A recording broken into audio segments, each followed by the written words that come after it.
new episode today. So in this episode, to be honest, I'm not gonna really need an introduction because my guest is really, really soul known. And you've seen, his amazing videos on YouTube and his great works for the cybersecurity community. So I want to just welcome a great guy, a Unix guy. Thank you so much, Abed, for accepting our invitation. Such an honor to have you in a new episode. And when I just put a form on my LinkedIn asking people about it, the next questions for my guests, I got a lot of them. So our episode today is going to be kind of diverse because we don't have that kind of specific topic for cybersecurity, but it's too diverse. So again, thank you so much. I'll leave you the words. Just introduce yourself for the audience. My name is Abed, or I'm going on the internet by UnixGuy. I do work in cybersecurity consulting at the moment, which is really what I do is a mix of GRC, strategy, and sometimes some technical elements and management consulting. Started my work in Unix a very long time ago and morphed into cybersecurity. I'm very active on YouTube, got a YouTube channel called UnixGuy, and trying to be active on all social platforms as well. That's totally awesome, and when we talk about YouTube, believe it or not, this is the most actually question that I got. People asking what inspired you to start creating content in the cybersecurity space? How do you get, this idea? I want to just create videos on YouTube. Yeah, look, really good question. I mean, it really started because as part of my work in PwC, we've got this program where we need to mentor younger cybersecurity consultants and junior consultants. So I do have a lot of one-on-one. I create career plans for them. I did find myself repeating the same thing over and over, getting asked the same question: how do I get into cybersecurity? Or how do I learn penetration testing? Or which specialty is better? Therefore, I decided, well, instead of just answering the same thing over and over, I thought I'm going to create this one video and just answer all the questions. And whenever I get asked that question, I can just send them the link of the video. And once I created that first video, I realized, I couldn't say everything in a video and I wasn't comfortable. That was the first issue. And then once I did that, I started just searching randomly on cybersecurity videos. And unfortunately, the advice that I found, I didn't really agree with. I did find the majority of advice is coming from either network engineers or people who are aspiring to become cybersecurity professional. For example, on the Reddit cybersecurity subreddit, it's mainly individuals who are wanting to get into cybersecurity and they just repeat advice they've heard, whilst in the actual real world of cybersecurity, things are substantially different. So I did find a lot of things that I thought, they weren't necessary. For example, they were emphasizing you must do CompTIA, you must do this and that. But if you look at the real world, majority of people don't have these things. So I did find there was a lot of myths, a lot of things that are repeated by individuals outside of our industry. So I thought, I really need to show people what the actual industry is like. And I guess that was fortunate because when I work in consulting, I live in Australia, but the clients that I handle aren't just in Australia. So I'll have projects in UK or in Europe and perhaps North Africa. So I did get to see a lot of our industry. It's a really great industry, but there is a big difference between what's being said online versus what we actually do day to day. So there was a couple of reasons. To be honest, I like the content and the quality of the content that you're putting on your YouTube. And you made some videos about GRC. So I saw, that video with Sandra, I guess, you've talked about GRC. And, I think people, when they talk about the fields of cybersecurity, they talk about SOC, they're talking about pen testing. But when it comes about GRC, we have, to ask the question. So what do you think about GRC? And do you consider it as the future of the cybersecurity? And if you can tell us about your course, because you have an amazing course, you got the great feedbacks about it. So if you just can tell more about it and the details. Look, this is a really, I guess, it's a bit of a complicated question, but let's first just define what GRC is. So GRC stands for governance, risk, and compliance. But what most people don't know is that up to like a few years ago, we never used to call it GRC. It used to be called just risk management or management of cybersecurity or even information security. So it's a relatively newish term into the cybersecurity world, but the term itself just used to be used for things like finance risk and finance audit. So we borrowed these terms to try to, I guess, standardize our field better. Now, is it the future? I guess yes and no. I mean, yes, in the sense GRC, which is really managing risk when it comes to cybersecurity and communicating cybersecurity problems to the business, presenting them in business terms. It is the future in the sense, the way I saw our roles evolve is that companies more and more expect you to be more well-rounded. For example, you said SOC analyst or you said penetration tester. Yes, those are highly specialized roles. However, more and more I see organizations expect you to know how to communicate your penetration testing finding in a way that management understand, in a way that other teams can work with. Therefore, knowing how to present risks, knowing how to deal with auditors, knowing also how to fit what you do in your cybersecurity team as part of a bigger cybersecurity strategy is really, really important. It gets a bit more important when you work in a small to medium-sized organizations, because what happens in a small to medium-sized organizations is that the organization cannot afford to have specialized professionals. So they will have, let's say, one person, they call them cybersecurity specialist, and that person will be doing incident response, will be dealing with phishing attacks, but they will also be dealing with auditors. They'll be doing meetings with the risk team to present cybersecurity risks. They even, up to a point, they can be reading penetration testing reports done by a company. So GRC knowledge I think is really essential. Every cybersecurity professional need to have GRC knowledge. It doesn't mean they need to be a full-time GRC professional. They can do that, but they need to know why we do what we do. Why do I need to do pen testing? Why do I need to do a SOC? And if the answer is just to secure things, that's not good enough. The business need to do a little bit more. You need to be more articulate. So that's why I think GRC is a very growing field. Now, the reason why I've got a training course called GRC Mastery, where you master GRC. Again, the reason it came from a need in the market. As I was creating my YouTube videos and recommending training courses, I couldn't really find anything that addressed what the market needs. And there was like Udemy classes here and there where just instructors are reading from a spreadsheet, and you can quickly tell that the instructors didn't have that real world knowledge and experience. Therefore, I wanted to bring something from the consulting world and something from the real cybersecurity world into and package it in a way that the student can go through, gain that experience and practical knowledge, and just move on. So that's really the course in a nutshell, and that's GRC in a nutshell. Like I said, it can be used in one of two ways. So you can decide to be, all right, I want to be a full-time GRC professional. That could be in a consulting company or even in an organization, let's say a bank, where you work on cybersecurity risks or with audits or even strategy. And even what most people don't know is that the chief security officer or the information security manager, they are not master hackers. They are GRC professionals. Those are GRC roles. So yeah, so you can use that course to become a full-time GRC professional, or if you want to have a technical career, but you want to have that non-technical knowledge, that risk management knowledge, so you can do GRC mastery without wasting your time in like 1 hour long rants and me reading random spreadsheets. So yeah, that's what I believe GRC will evolve into. Yeah, and guys, later I'm gonna just put you the link of the course so you can check all the details. I'm sure that you'll never regret it because it's it's a good quality one. So yeah, later you're gonna just find that in the description. So the next question, basically, it's the classical. When we talk about certification, I think like a lot of certification on the market. And people really just be confused, what I have just to select, from the red team certification to the blue team, and even some people, they start to ask the question, is that a marketing certification? Is that like the HR certification?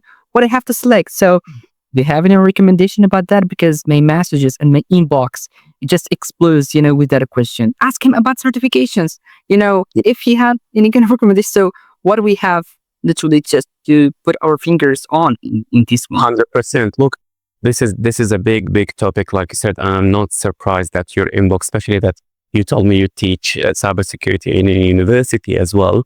I'm not surprised that this is something that students are interested in. I guess the answer again, it's a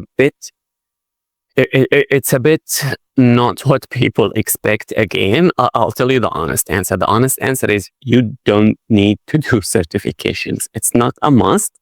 In the real world, you will need. In fact, I did find that the majority of working cyber professionals in the field who are doing the jobs, most of them don't have any certification at all. Okay. So a lot of people just end up doing a university course, or they just get into the industry and learn as they go. Now, that's one way to do it. It's not the only way. What's standing between you and the job is the knowledge. So you don't really have the knowledge to perform the job. I think beginners are under the assumption that what's standing between them and the job is just having a piece of paper. It's not. It's really the knowledge.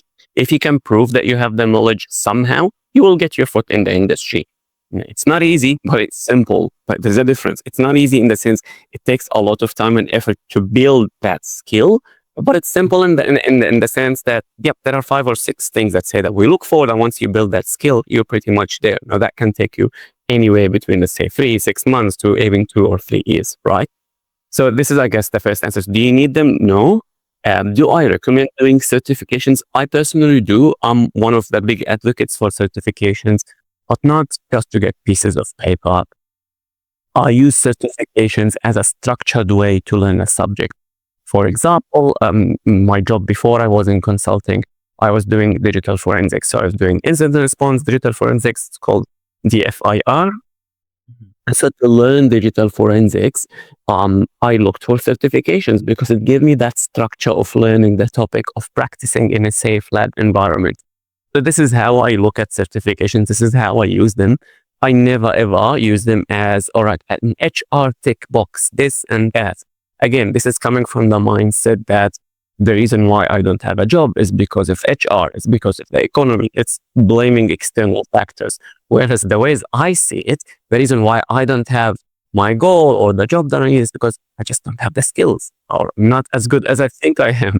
So I use certificates as a structured way to learn a subject. Now, which ones to do? I guess my entire YouTube channel is dedicated to that. I try to curate them in a progressive way. But just to tell you, my criteria of choosing a certification is, does it reflect the industry? And by the industry, I don't mean doing a job search and just finding random words in a job search. I'm like, all right, this must be it because it appeared on a job search. No, does it reflect the skills that people look for in the industry? For example, let's say you want to work in a SOC, and some of the tools in the SOC is, let's say, Splunk, which is a SIEM we use for detecting cybersecurity incidents. All right. So does this certificate give me practical hands-on practice with Splunk? If I go in an interview, would I be able to answer questions about Splunk? Have I used it before? If the answer is yes, then this is a certificate that I would do. Okay, so that's one criteria. Second criteria for me is the price. Does the certificate charge me $20,000 or $10,000? Definitely not, right? You can follow all my plans and finish them, all of them, for less than like $2,000. And that's being generous, right? So I guess that's criteria number 2. Criteria number 3, I personally don't advocate for multiple choice theoretical stuff. You can do them. Like, let's say someone really wants to do them, you can do them. But my recommendation is do them after you finish the practical stuff, not before. Once you do the practical lab-based hands-on certificates, then when you do that multiple choice exam, you have more perspective, you have more knowledge. You're not just memorizing to pass an exam, you're actually understanding the subject. All right. Now, if I give a blanket statement, what do I recommend? For example, for SOC, there are platforms like Hack the Box, TryHackMe, Cyber Defenders, Blue Team, level 1, level 2. And let's say, so those are really mainly the ones that I recommend for blue teaming or SOC. For penetration testing, we've got like the Offensive Security or SCP. Again, we've got Hack the Box and TryHackMe. They've got good stuff going on. There's Elan Security, which is now called INE. They have the EJPT and EC CPT. Again, I do have like detailed videos on my YouTube channel. If you just type UnixGuy in the search bar, there are videos where I do a deep dive in these certificates. For GRC, don't complicate things, do GRC mastery and move on. You don't really need to tick 100 boxes and do 100 classes, one class, move on to the next thing. As basic entry level, the Google Cybersecurity cert is a good introduction to the field. It eases you into it and it gives you a broad introduction. After you do all of that, and that's a lot, might take you 6 months, 8 months, 18 months, however it will take you, you will be more than ready for the job. And if you decide you still absolutely want to do multiple choice exams, you will pass with ease. Yeah, totally right. And talking about right now is the beginnings. And I think like when somebody starts, I think, we've all made some mistakes. You find, some people, sometimes they are so motivated, but when they know the reality, they're going to be like, no, I want to change the things. Maybe the way of starting things, it's wrong, right? So, so that's why I got this question. If you had 6 months to learn cybersecurity, how would you begin? How would you really start things? So I think like I got this question for someone had that feeling of regretting, on starting his cybersecurity journey. So how he can fix the things, and how, for example, we must start, learning cybersecurity. Yeah, look, I mean, good question. And I can see this sentiment, it comes up a lot. I think regret or thinking, well, maybe I didn't do things the perfect way from the get-go. I guess my recommendation is I would first question why it is the 6 months limit. Like I've got a video where I say like how I would learn cybersecurity if I had to start over, and I have like titled it 6 months plan. But in that video, if someone watches it to the end, I say, well, some people, it will take them 6 months. Some people even less. I've seen people get into the industry with less, but also some people will take more. So again, think of cybersecurity just like any new field. Let's say you want to become a nurse or you want to become an accountant, right? The goal is not to do it as fast as humanly possible. Sure, that would be nice, but you need to spend the time to actually learn the topic. You need to pace yourself and allow yourself time to learn and practice and breathe, right? So first thing I would do is I would remove the time limit. I mean, it's great. You can give yourself goals. You can say, I want to study 8 hours every day. That's a better goal than saying I want to get the job in 6 months. Make the goal is how many hours per day I want to study, I want to dedicate my time, right? Now, if I really want to get a job in like the fastest way possible, like I said, go to the search bar of YouTube or any platform, just start UnixGuy. I do have a video titled like the 6 months plan. Basically, I start you off with the Google Cybersecurity cert, because that gives you an introduction to cybersecurity. You'll also learn if you like cybersecurity or not. And from there are like free courses about vulnerability management from Qualys. Then I get you to do GRC master to be well-rounded. And then we do SOC training. Now, this seems like it's different avenues, but that's intentional. The goal is I want you to approach it as a generalist. I guess when people want to get into cybersecurity, the goal is I want to be a hacker, or I want to be a SOC analyst, or I want to do so. Don't think specialization right away. Instead, I say be a generalist first, because we want you to maximize your chances of landing that job. So we want you to qualify for a large number of jobs. If the jobs want you to be a vulnerability analyst, you've got that experience. If a job wants you to do security education and awareness or audit or being a SOC analyst, then you also have got that experience. But I guess the other reason is because, like I said earlier, in a small to medium-sized organization, they don't want you to be a specialist or a one-trick pony. They want you to be able to do more than one thing. So this way you're more broad. And once you get that first job, then you can specialize in anything you desire. Let's say you want to be a hacker, fantastic. Even if the job that you got is in a SOC or in GRC, after work, you can study whatever you want. You can spend the next year to be the biggest expert hacker in the world. You can do it. I've seen it done, right? That what you do on the job doesn't need to 100% mirror what you actually learn on the side. But your main goal is to get your foot in the door. So I guess that's how I would approach it. I would approach it with the mindset that this is a new career. I need to really dedicate time, as opposed to this is a new career. I need to put the minimum effort. I need to do the least amount of work in the fastest way possible. That's not setting yourself up for success, in my opinion. Yeah, totally right. Talking right now about jobs, So let's say I just like, did all of that. I just, been through my learning journey. I created some projects, whatever. Right now, what about like some advice for someone want to apply for an entry level cybersecurity jobs? So, what is the things that makes me the perfect candidate or someone who is attractive for this kind of entry level jobs? Yeah, I mean, applying to jobs again, it's one of those things that I stress a lot in my videos because it is tricky, it is confusing, and like trying to get a job in a new career field is challenging as it is. But with cybersecurity, if you do a search, you'll come across Reddit posts and other nasty posts. Usually people who post online are those who had bad experience.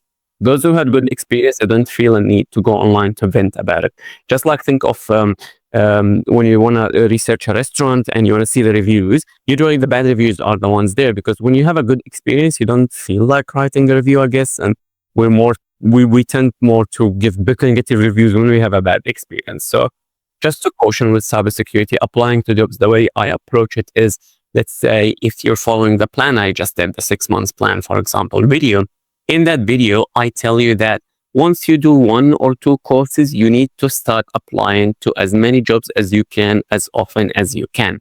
For example, go to LinkedIn, filter for cybersecurity jobs, and then start applying to them. Now, a couple of things. First, when you come to CV or resume, I've got a free template. And if you just type unixguy.com/free, you can download the template that I personally use and others have used. And then you can add the courses to it. Now, applying to jobs, you will see that they will ask for so many things. Sometimes the jobs ask for 5 or 10 years of experience. That's perfectly fine. Companies are allowed to hire experienced individuals. Not all the jobs that will be posted are targeted to you. Okay, I think that's something we need to just relax and agree on, because I hear that complaint a lot is, I looked for jobs online and every job is asking for 10 years of experience. I'm like, that's not true. Yeah. Not every job. Not every job. Some, a lot are, but not every job. So apply to jobs where you feel like you qualify for, let's say, 20% of what they ask. Let's say they're asking for 10 things and you can meet 2 of these things they're asking, still apply. Let them reject you. Don't reject yourself. Right? So get into the habit of applying to jobs, reading job descriptions. Reason why I say that is because it puts your mind into that field. Okay, you are in cybersecurity. You think about it. You apply to jobs. You see what jobs are asking for, all whilst you're still studying and learning. Okay. Now, the problem with that approach is a lot of people, myself included, are sensitive. Okay, so they apply, and if they get 1 or 2 rejections, they feel like the world is about to end. Companies don't love me. Everybody hates me. I'm bad. It's terrible. The economy is bad. AI is destroying me. HR hates me. They start to build this story, and from that, But when that thing happened, they also go online and they try to search for people who agree with them, and they go into that never-ending cycle. Right? And that's not true. If I start to apply to jobs every day, even after 20 years in this field and experience, you will still get rejected. You'll never be the perfect candidate for every job, where every single job you apply for, you will get that job and you'll be the best candidate in the world and everybody loves you. That the world doesn't work that way. What you need to do is play the numbers game, try to continue to work, continue to broaden your skills, continue to practice in labs while you apply. But you need to accept that getting that first job is going to be harder, because people are taking a chance on you. They don't know you. They don't know what you've done. So it will be a lot harder, but once you get your foot in the door, once you get that first job, it does get easier, especially if you continue to learn. So that would be my approach to applying to jobs, is keep an open mind, play the numbers game, but also play the long game. Usually people will do 1 or 2 courses, they apply to jobs, get rejected, and like, all right, this is too hard. Well, it does take time. If you want to be an accountant, you need to go to university. You need to spend 4 years. It does take 4 to 5 years to even get an entry job in any other field. So cybersecurity is different. You will do it faster in cybersecurity. That doesn't mean it's easy. It will take a lot of work. Right. That's totally right. Now, like, it's the same question, but, in a different way right now for students and in a relationship with internships. right? So, some students come to me and they're gonna be like, I'm not a professional. I didn't get that kind of certificates, but what I have to do to show myself, do I have to go for some CDFs? Do I have to network?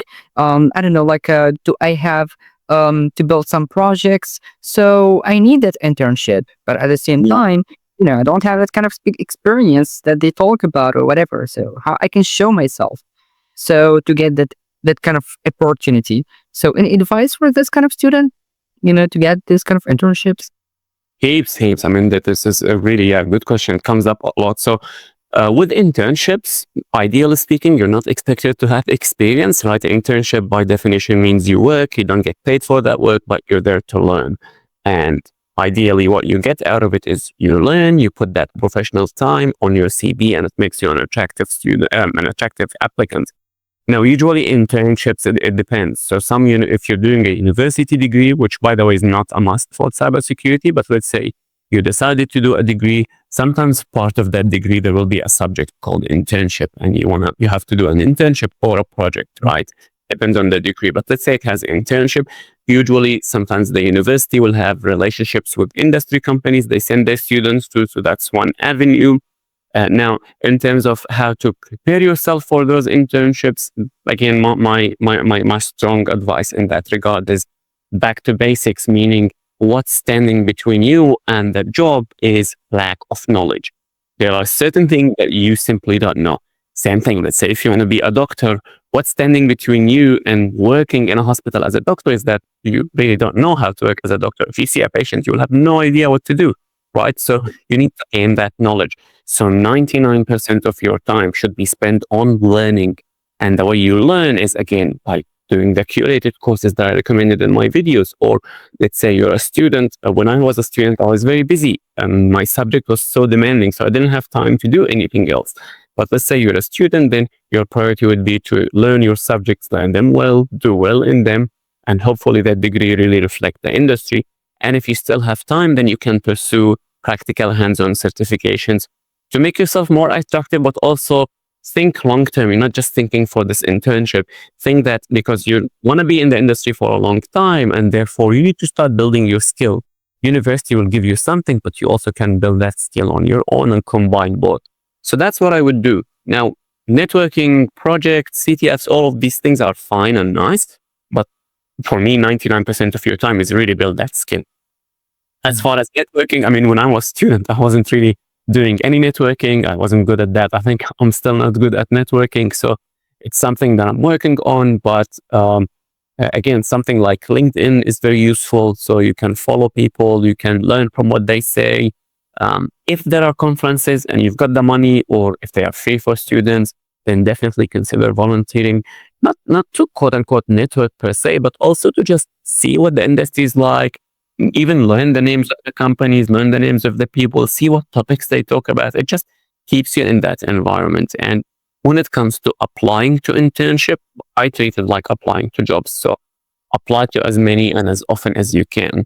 And internship is really important in the sense experience is king in cybersecurity. Like I said back to the beginning of the video, majority of people don't even have certs. And the reason is because experience is king. If you've got experience, you don't really need anything else. Although continuous learning is really good for you and good for your future career, but getting internship will translate means you're getting experience, and therefore that will be an extremely valuable thing to have. So if you've got the opportunity to do an internship, please run and take advantage of it. Yeah, totally right. And you've talked about the conferences and the keynotes. So this is one of the questions that I got. Is attending this kind of conferences or keynotes really worth it? Because I got a question, and someone told me that it's kind of boring. Like some people, they speak, they just make commercial things. So is it really worth it? Like how I can just get benefit of that? So do you think that like it's gonna? Yeah, 100%. I actually agree with the person who asked. So a lot of cybersecurity conferences are boring. A lot of them are vendor sales pitches, but a lot of them are not. So, I mean, when I was a student, I did not have an opportunity to do any of that stuff. However, today there are opportunities to go to like a meetup. So meetup.com, if you search cybersecurity, you might find something in your area that's even free. So I'd say, yes, it could be boring, but I'd say just go and listen. The goal is not to go there and be entertained. If you want entertainment, maybe watch Netflix or go out with your friends. But the goal of cybersecurity conference, treat it as a university lecture, for example, something you must do. It could be good, it could be boring. You will never know if it's useful until you actually go and find out. So I'd say, especially as a student, there are volunteering opportunities. I'd say go and do them. I personally know of a few people, personally know them in the industry, and the way they got hired was because they attended a conference and they had a chat with the hiring manager, and then a few months later they got hired into that company. So it could be your entry into the industry, but it also could be an educational thing for you. For example, if you go to an application security meetup or an application security conference, right, AppSec, you might discover that, you know what, I don't like this type of work, so I'm not going to focus my learning on AppSec. Or you might go somewhere about threat intelligence, which sounds very attractive, but once you actually learn what people do, you'll be like, oh, maybe I'll enjoy blue team more, so maybe I don't want to focus on that. So learning can come in different ways. Sometimes you can learn that you don't like a certain thing, and or you could maybe learn about a new topic that you didn't even know existed. Like, let's say GRC, I know the majority of people don't even know what that is. So sometimes you can hear people talk about GRC. I guess the danger or the risk in that regard is once you go is, as a student, your knowledge is limited. So there is a chance that you might listen to a keynote, and the person delivering that keynote, they might not be very knowledgeable, or they might give you false information. So do I recommend going? I say yes, go, network, try to have fun, try to make friends, even meet other students if you want, or meet hiring managers. I'd say the positives outweigh the negatives in that regard. And yes, some conferences are sales pitches. If you find that the conference is just companies selling stuff, don't go to that conference. I avoid them. There are famous ones, like West and everywhere, where it's just vendors selling stuff. I didn't find these overly useful. Although for someone who's really motivated, you can even go and meet people who sell stuff and get a job in their company if you really want to do that way. But yeah, overall, broadly speaking, I definitely recommend getting involved in the community as much as you can and as often as you can. Exactly. Now, like conferences and all those kind of stuffs, but coming right now to the capture the flags or the CTFs. So yeah, students sometimes ask the questions. They're gonna be, okay, is participating in the CTFs worth it or not? But how those one compared to the real challenges of the cybersecurity? Maybe it's just something like we play with, it's not the real security challenges. So as a student, do I go, to that? Maybe I participate in some challenges, but what if in reality it's something different and I'm just wasting my time? Yeah, look, and it is a really common scenario where someone tells me, I applied for 100 cybersecurity jobs and I have done certificates, I've done labs, I've done projects, and I got nothing. And as soon as I look at their CV, the certificates they've done is usually one or two extremely basic ones.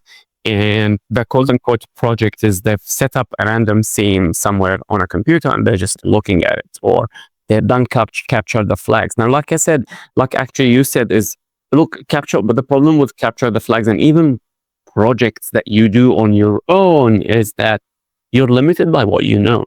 So let's say you know extremely basic things. So naturally, the capture the flags that you're going to do or the random projects that you're going to do are just going to reflect what you already know. So you're A, limited by what you know, and B, back to the basic, which is really what's standing between you and the job is not having the knowledge. And therefore, you need to build that knowledge.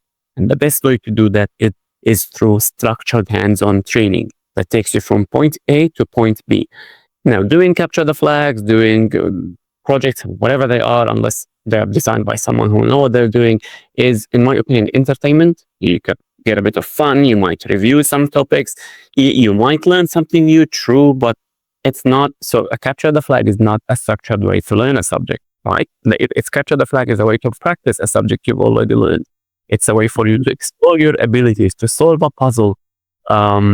I do find capture the flags to be, let's say, more useful in areas like, let's say, bug bounty or web application penetration testing, on very specific things where the capture the flag itself, it's an attempt of you to hack something or to reverse engineer something. Sure, That's a great way to practice. But if you're starting from zero, you're trying to build your skills, you shouldn't be spending time on like this random capture the flags and say, well, I've done projects. No, you haven't. You've just done things for fun, right? So I guess do them, but just remember it's not a plan. That this is not. It looks like learning, but it's something else. It's a way for you to practice, and it's something that I recommend you do after you've finished all your practical projects and all your training, and you're working in the field. Sure, you can participate in these things. You can participate in challenges. I guess a close thing to it is like fitness challenges that people do. I want to do the days fitness challenge or 3 moment. Great, and then you still need to look at your diet and your exercise and what happens after those 3 months. Like, it's not really a plan. It's something to participate on, have some fun, perhaps learn something, but it's not a learning plan. A CTF is not a degree. It's not a certificate. It's just this thing that's entertaining. Sure, you can learn something, but it's not really a learning plan, in my opinion. Yeah, totally right. And, the last question and the trends, of the cybersecurity right now is integrating within artificial intelligence and the relationship between the AI and cybersecurity. So I got many questions and they have like the same vibe about the security products right now and the modern or next generation security products. Maybe you've seen that in many conferences when companies talking about the security products, and some of them, when they want to make like their products looks like kind of modern one, they say like, we integrated some AI capabilities, right? So just they make it as a marketing thing. So Yeah. the question a lot is we are really seeing that impact of applying AI with security products. Is that real, or is it just commercial and exaggeration? So Yeah, it is. It is 100% commercial and 100% exaggeration. Look, what people don't know is, first of all, AI is not new. I had even a university homework, not even a project, where we used software used to be called MATLAB, and we did these neural networks, and we trained them, and that was like 2005. Okay, so the concept is not new. But sure, I mean, after OpenAI came and there's this LLM models, they're changing things. Sure, that's there. However, even if we go backward a little bit, not too much, let's say 2017 and 18, cybersecurity vendors were telling us that, yep, we've got this machine learning integrated capability that will do this and that for you. Look, the more time you spend in the industry, the more you realize that tools were never the solution. We use tools to solve certain problems, but cybersecurity vendors, cybersecurity tools, they always over-deliver, under-promise. And most cybersecurity problems aren't really solved by tools. Some are, but the job isn't really tools. I mean, tools are just a means to an end. Now, with AI, are tools getting better with AI? At the moment, it's not what I'm seeing. Sure, in the future, I'm certain this will happen. But as it stands right now, like next gen, quote unquote, is not really getting better with AI. I did see some advancements, let's say shock detection there are promising stuff. I'm sure it will get better. And I think the next year we'll have more like specific LLMs that would be a bit more useful for us. But it's not, as a student, as someone who's trying to break into the industry, this is not something you need to be concerned about. Learn how to use, let's say, your ChatGPT or whatever you want to learn to use. Learn how to use it, learn how to make it part of your workflow, but don't be obsessed with it so much that you forget the big picture, which again is really learning the topic. If you don't know how we detect incidents, why we detect incidents, how we prevent them, why we do pen testing, the different methodologies, all of that, then learning the AI tool is not going to be beneficial. You first need to learn the thing, and then AI can be one way to facilitate, help with that, right? So I think, there's a lot of hype, there's a lot of marketing, and companies are throwing money left and right, and I think we will see a correction of that in the next 2 years. And sure, in the long run, yes, AI will continue to evolve, but so is everything else. AI will continue to evolve, cybersecurity will continue to evolve, hackers will continue to evolve. In fact, hackers are a lot faster at adopting AI than the cybersecurity world. So it's a race, and we're always kind of 2 steps behind in the cybersecurity world because, we work in organizations, there is regulations, there is government, there are things that we need to comply with a lot. Whereas hackers are a lot faster than us. The things will continue to evolve. Is it something you need to worry about? I'd say not at the moment. Focus on the important stuff, focus on the big picture stuff, and then everything else will fall into place. That's right, and we always to have updated, and by the end we are always going to be learners, always in security things. You have always to learn, you have always to search for that info. So there's like no limit of learning things, in cybersecurity. I don't think that there is something that, or a point when you're going to be like, yeah, I know everything right now. No, yeah, it's something that you have always to stay updated with. What I have to say, UnixGuy, Abed, you're doing a great job. I want to thank you for each minute, in this episode. The way you explain it, your ideas is just amazing. And I hope literally to see you in another episode, or even why not to see you physically here. It's gonna be a honor to meet you. Thanks for having me. And like I said, it's been a dream of mine to come to Tunis, and hopefully, we'll see you in a cybersecurity conference at some point. Thank you so much for having me. It's been an absolute pleasure.